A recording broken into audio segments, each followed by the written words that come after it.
UP BJP core group की दिल्ली में बड़ी बैठक होने वाली है। कोर ग्रुप की बैठक में मुख्यमंत्री योगी आदित्यनाथ मौजूद रहेंगे। इसी के साथ अब बता दें, डिप्टी सीएम केशव प्रसाद मौर्य, ब्रजेश पाठक भी इस बैठक में मौजूद होंगे। प्रदेश अध्यक्ष, चुनाव प्रभारी, संगठन महामंत्री मौजूद होंगे।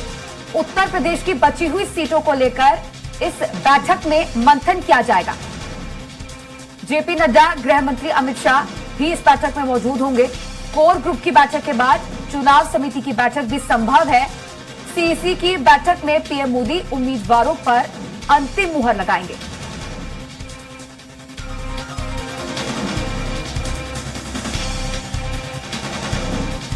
राजधानी लखनऊ से खबर आपको बता रहे हैं, जहां बीजेपी उत्तर प्रदेश में 80 में से 51 सीटों पर प्रत्याशियों का ऐलान कर चुकी है और अब बची हुई शेष 24 सीटों पर मंथन होगा। इसी को लेकर यूपी बीजेपी कोर ग्रुप की बैठक दिल्ली में आज होने वाली है। बता दें कि लोकसभा चुनाव के मद्देनजर बेहद महत्वपूर्ण यह बैठक मानी जा रही है, क्योंकि शेष 24 सीटों पर प्रत्याशियों के नामों पर इस बैठक में रायशुमारी होगी, मंथन किया जाएगा और तमाम बड़े दिग्गज नेता पार्टी से जुड़े इस बैठक में शामिल होंगे और प्रधानमंत्री नरेंद्र मोदी इस बैठक में उम्मीदवारों के नाम पर मुहर लगाएंगे। प्रदेश अध्यक्ष, चुनाव प्रभारी इस बैठक में शामिल होंगे और उत्तर प्रदेश की बची हुई सीटों को लेकर इस बैठक में मंथन होगा। बता दें कि संभव है कि इस बैठक के बाद चुनाव समिति की तीसरी बैठक भी हो सकती है। कोर ग्रुप की बैठक में मुख्यमंत्री योगी आदित्यनाथ शामिल होंगे। डिप्टी सीएम केशव प्रसाद मौर्य, ब्रजेश पाठक भी इस बैठक के दौरान मौजूद होंगे।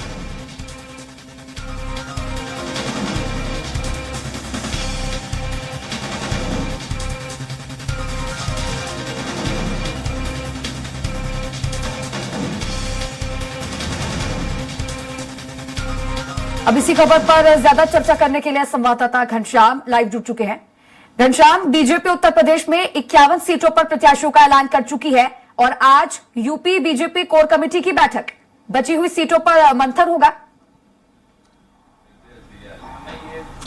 बिल्कुल, निश्चित तौर पे आज सीईसी की बैठक भी है। इसी के साथ साथ उसके पहले मुख्यमंत्री योगी आदित्यनाथ, दोनों डिप्टी चीफ मिनिस्टर यानी ब्रजेश पाठक और केशव प्रसाद मौर्य सहित जो संगठन के लोग हैं, संगठन में प्रदेश अध्यक्ष भूपेंद्र चौधरी और संगठन महामंत्री, इन सभी लोग इन सीटों पे केंद्रीय नेतृत्व के साथ बैठक करेंगे और उस पे सीटों पे मंथन करेंगे। ये भी कयास लगाया जा रहा है कि पहले जो टिकट आई थी, 51 लोगों की जो सूची आई थी प्रत्याशियों की उत्तर प्रदेश में लेकर के, उसमें महज 5 लोग नए चेहरे जुड़े थे। लेकिन इस बार जो है कई बदलाव देखने के लिए मिलेगा, क्योंकि अभी जब 51 लोगों की प्रत्याशियों की सूची भारतीय जनता पार्टी ने जारी किया था, इसके बाद कई ऐसे सांसदों का विरोध की तस्वीरें दिखाई दी। यानी जो प्रत्याशी बनाए गए, उन प्रत्याशियों का विरोध खुद भारतीय जनता पार्टी के तमाम नेता पदाधिकारी और जिले स्तर के पदाधिकारियों ने किया। यह भी तस्वीरें केंद्रीय नेतृत्व के पास भेजी गई है। यहां पे संगठन ने इसको लेकर के भी बाकायदा एक स्क्रूटनी किया है कि किन किन प्रत्याशियों को, जो प्रत्याशी फिर से घोषित किए गए हैं, उनको रिपीट किए गए हैं, उनकी क्या स्थिति रही है और उनका विरोध क्यों हो रहा है। दोबारा इस तरीके की किरकिरी ना हो, विपक्ष को मौका ना मिले, विपक्ष को खुद अंतर्कलह का जो ऑक्सीजन है, उस ऑक्सीजन ना मिले, इसको लेकर के भी ये ताकीद भारतीय जनता पार्टी करेगी कि दूसरी जो लिस्ट आज से 1-2 दिन के अंदर जो जारी होने वाली है, उसमें इस तरीके का कोई लूप होल ना मिले। इसके अलावा अगर हम बात करें तो इस बैठक में कई ऐसी सीटें, जैसे बाराबंकी जैसे सीटें, कई ऐसी सीटें हैं जहां पे बदलना भी है, यानी कई सीटों पे बदलाव भी देखने के लिए मिल सकता है। और तमाम ऐसी सीटें हैं जिन सीटों पे यह भी कयास लगाया जा रहा है, उन सीटों पे बाहर से कोई प्रत्याशी को बुलाया जाएगा। इन प्रत्याशियों को हटाया जा सकता है जिन पे पहले मोहर लगाई गई थी एक आंतरिक मीटिंग में। तो ये भी एक बड़ी खबर आ रही है कि जो आंतरिक मीटिंग में ये पहले कयास लगाए जा रहे थे कि जो रिपीट मैक्सिमम से मैक्सिमम रिपीट करके विपक्ष को ये मैसेज कन्वे करना है इनका कि साफ तौर पे कि जो हमारे सांसद थे उन्होंने बेहतर काम किया है और इन्हीं सांसदों के जरिए हम लोग मिशन 80 को अंजाम देंगे, उत्तर प्रदेश में 100% सीटों पे जीत हासिल करेंगे। तो अब ये कहीं ना कहीं ये जो मैसेज कन्वे करने की बात है, उसमें खुद के जो भारतीय जनता पार्टी के तमाम ऐसे पदाधिकारी हैं, जिले स्तर पे पदाधिकारी हैं, कई लोग ऐसे हैं जो लोग और दावेदार हैं, उन दावेदारों के द्वारा वहां पे विरोध प्रदर्शन हुआ। इसके अलावा उन सब सीटों पे भी मंथन होगा जिन सीटों पे इनके एनडीए के जो अन्य घटक दल है, जैसे अपना दल है, निसार पार्टी है, राजभर की ओम प्रकाश राजभर की सुभाष सपा है, इन सब दलों को लेकर के जो टिकटें दी गई है, जितनी सीटें दी गई है, उन सीटों पे जो क्या समीकरण है, उन सीटों पे जो वो एनडीए के अन्य घटक दलों ने टिकट देकर के जो चुनाव लड़वा रहे हैं, उनका क्या इंपैक्ट पड़ेगा, भारतीय जनता पार्टी पे क्या इंपैक्ट पड़ेगा, आसपास की सीटों पे इस बाबत भी समीकरण साधने की पूरी कोशिश भारतीय जनता पार्टी करेगी। और इसके पहले केंद्रीय नेतृत्व ने उत्तर प्रदेश को लेकर के खासतौर पर साफ कर दिया था कि जो राज्य स्तर पे जो प्रत्याशियों की सूची वहां से यहां के दावेदारों की भेजी जाए, ये इसमें ध्यान दिया जाए कि जो इनका स्लोगन है सबका साथ सबका विकास, और तमाम जो भारतीय जनता पार्टी के जो नारे हैं, उन नारों के अलावा सभी जातिगत समीकरण और यहां पे भौगोलिक स्थिति और उनके टिकट देने पे क्या प्रभाव रहेगा, टिकट नहीं देने पे क्या कितना कुछ नुकसान होगा, ये सब सारी चीजें जो है कंप्लीट करके आने के लिए कहा गया है। तो यह भी माना जा रहा है कि मुख्यमंत्री योगी आदित्यनाथ, प्रदेश अध्यक्ष भूपेंद्र चौधरी और प्रदेश महासचिव सहित तमाम जो दोनों डिप्टी चीफ मिनिस्टर है, इन सब लोगों ने ऐसी इस बार लिस्ट जारी करके वहां पे दावेदारी से पेश करेंगे। जो सभी दावेदार है उस पे खुद प्रधानमंत्री नरेंद्र मोदी, अमित शाह और जो भी सीईसी के जो बड़े पदाधिकारी है वो लोग अब निर्णय लेंगे। तो उत्तर प्रदेश के लिए बेहद महत्वपूर्ण है। 80 सीटें हैं, 80 सीटों में 51 सीटें पहले ही भारतीय जनता पार्टी ने जो है घोषित कर दिया है। 2 बार केंद्रीय नेतृत्व ने अभी तक भारतीय जनता पार्टी ने पूरे भारत भर के लिए, भारतवर्ष के लिए प्रत्याशियों की लिस्ट घोषित की थी। पहले वाली जो लिस्ट में उसमें उत्तर प्रदेश के जो सांसद प्रत्याशियों के नाम था, लेकिन दूसरे लिस्ट में उत्तर प्रदेश के किसी भी प्रत्याशी का नाम नहीं था। अब यही है कि अब सीईसी की बैठक के पहले एक बार बैठक इस बाबत भी प्रधानमंत्री नरेंद्र मोदी और गृह मंत्री अमित शाह के साथ होनी है, उत्तर प्रदेश के पदाधिकारियों और मुख्यमंत्री के साथ, कि इस पे ऐसा किन किन लोगों को टिकट दिया जाए दोबारा, कि जो विरोध है, जो अंतरकलह है, जो वहां पे जाने के बाद जिस तरीके से तस्वीरें आ रही हैं, वो कम से कम किरकिरी ना हो, क्योंकि अब चुनाव आचार संहिता भी लग चुकी है और ऐसे में बहुत कम वक्त है, या यूं कहे कि वक्त ही अब नहीं है कि अब प्रत्याशियों के चेहरे को लेकर के एक्सपेरिमेंट पार्टियां करें।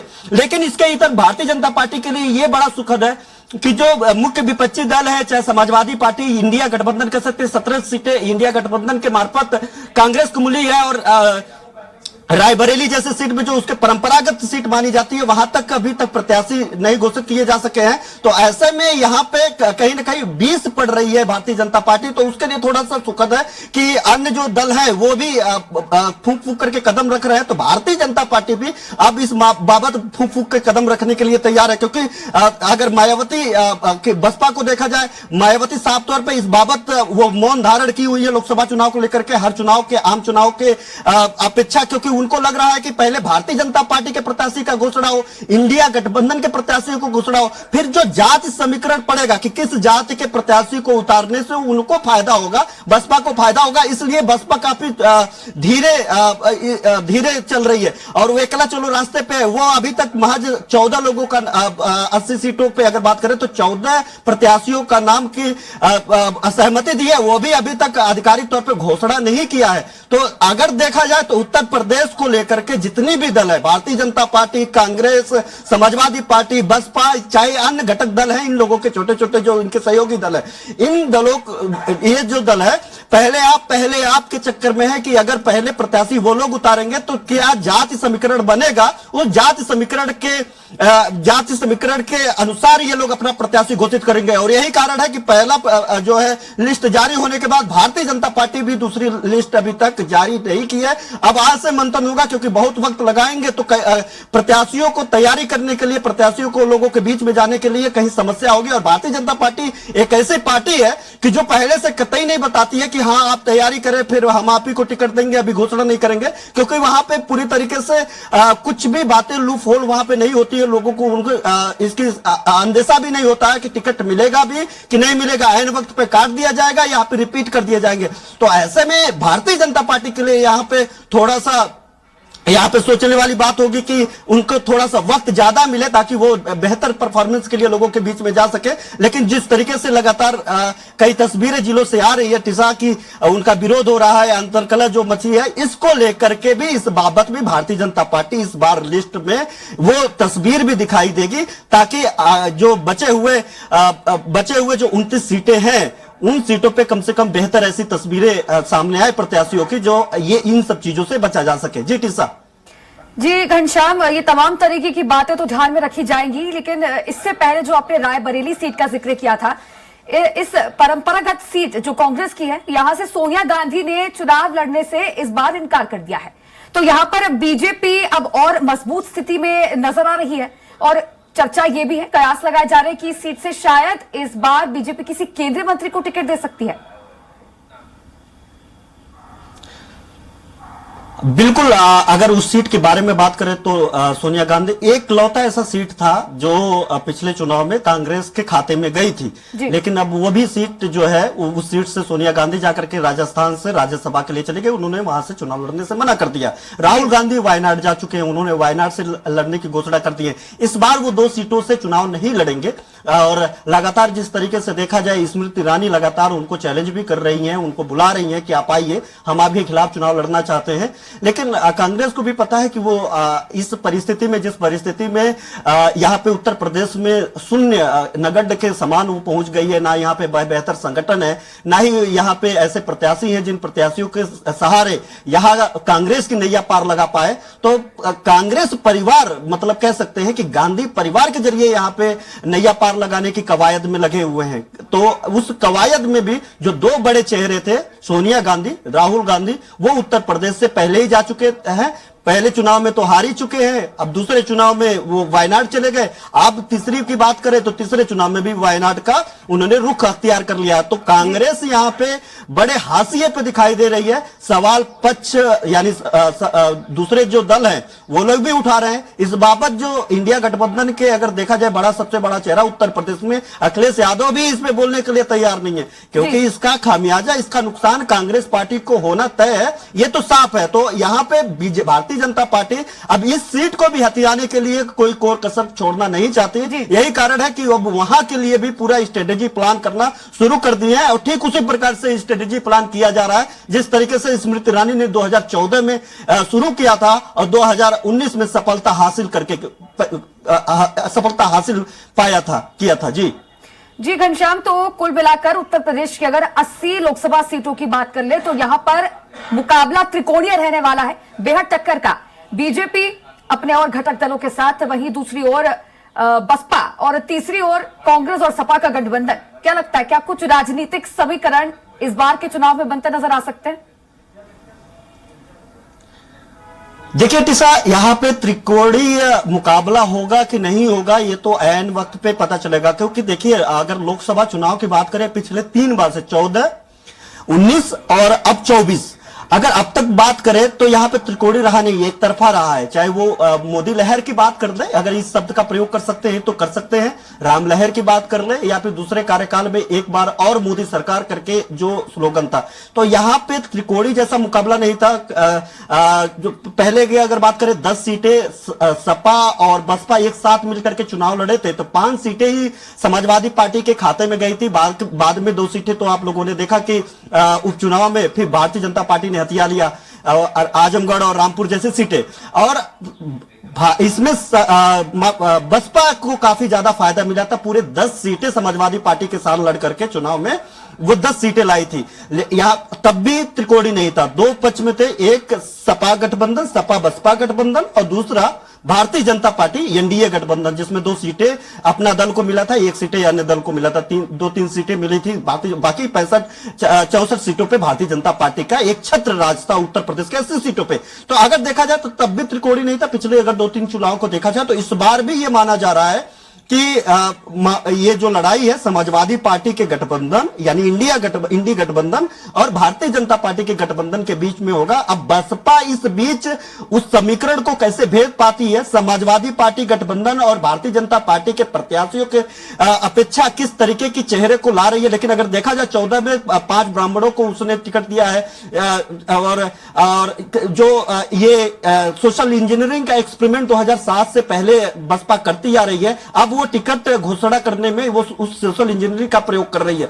तो यही कारण है कि उसी सोशल इंजीनियरिंग का प्रयोग करने के चक्कर में बसपा अभी बहुत स्लोली और एकला चलो रास्ते पे और टिकट को बड़ा धीरे धीरे जो है घोषणा कर रही है। उसका साफ तौर पे कहना है कि जो भारतीय जनता पार्टी और समाजवादी पार्टी जैसे पार्टियों के जो बागी नेता होंगे उनको वो टिकट देगी। एक तो उनका जो कोर वोटर होंगे समाजवादी पार्टी के, वो उत्तर प्रदेश में मौजूद 80 लोकसभा सीटों पर क्या समीकरण बनते नजर आते हैं, ये तो वक्त ही बताएगा। फिलहाल शुक्रिया जुड़ने के लिए और जानकारी साझा करने के लिए।